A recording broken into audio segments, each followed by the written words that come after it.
মাননীয় সংসদ সদস্যরা নিজেরাই আর্গুমেন্ট করেছেন। এই দাবির ক্ষেত্রে ওনারা কিন্তু পোশাক পরিহিত আইনজীবী হায়ার করে এনে উপস্থাপন করেছেন। আমি দেখেছি ব্যান্ড, ওনারা এখনো ব্যান্ড আছে, খেয়াল করেছি আমি। সুতরাং আমাকে একটু রয়েস হয়ে বুঝে শুনে উত্তর দিতে হবে মাননীয় স্পিকার। মাননীয় স্পিকার, আইনজীবী যে দাবিগুলো করেছেন খুব জুসি দাবি, খুব ভালো দাবি, খুব জনপ্রিয় দাবি, কিন্তু ছাঁটাই প্রস্তাবের রুলস অফ প্রসিডিওরের 118 অনুচ্ছেদের 118 বিধিতে যে পেরিফেরি করে দেওয়া হয়েছে সেই আলোকে করা হয়নি বলে এটা মিসকনসেপ্ট আর্গুমেন্ট। সুতরাং এই আর্গুমেন্ট আমি গ্রহণ করতে পারছি না মাননীয় স্পিকার। মাননীয় স্পিকার, মাননীয় বিরোধী দলের সংসদ সদস্যদের মধ্য থেকে দুই ধরনের দাবি এসেছে।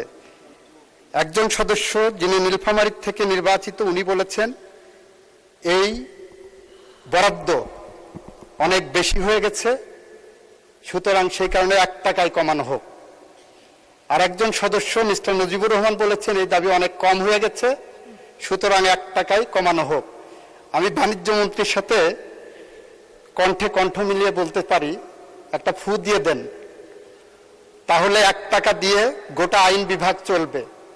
অথবা বিকল্প হিসেবে বলতে পারি, 1 টাকা দিয়ে যদি আইন বিভাগ চালানোর জন্য বলা হয় তাহলে যেভাবে চলবে, তাহলে আমার বিচার বিভাগ দরকার নাই, আইন বিভাগ দরকার নাই, এটা একটা পুলিশি রাষ্ট্র হয়ে যাক। তাহলে বিচার বিভাগের তো 1 টাকা দিয়ে চালানো সম্ভব না বর্তমান বাস্তবতায়। সেই প্রেক্ষাপটে মাননীয় স্পিকার 118 অনুচ্ছেদের 118 বিধির 5টা ডায়াগ্রাম করলে 5টা 118 বিধির ক অনুচ্ছেদে ডায়াগ্রাম করলে 5টা ইনগ্রিডিয়েন্টস পাওয়া যায়। তার একটা হলো আমরা যে কারণে যে নীতিতে এই প্রস্তাবনাটা করেছি, এই প্রস্তাবনাটা ওনারা মানতে চাচ্ছেন, এই নীতিটা ওনারা অনুমোদন করছেন না। দ্বিতীয়টা হলো নোটিশ প্রদানকারীকে সুস্পষ্ট ভাষায় নীতির সকল দিক আলোচনা করতে হবে। তৃতীয়ত হলো নির্দিষ্ট বিষয়ের মধ্যে সীমাবদ্ধ থাকতে হবে।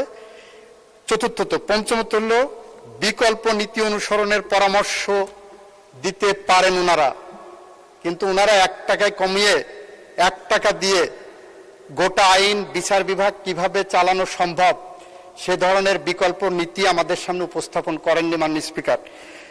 সেটা যাই হোক মাননীয় স্পিকার, এই টাকাটা আমাদের বিচার বিভাগ চালানোর জন্য অপ্রতুল হলেও এই 2030-এর জুন পর্যন্ত এই টাকার বিকল্প আমাদের সামনে কোনো উপস্থাপনা আমাদের নাই বলে এটাকে অনুমোদন করার জন্য আমি আপনার মাধ্যমে সংসদের কাছে উপস্থাপন করছি এবং ছাঁটাই প্রস্তাবটি নাকচ করার জন্য আহ্বান জানাচ্ছি।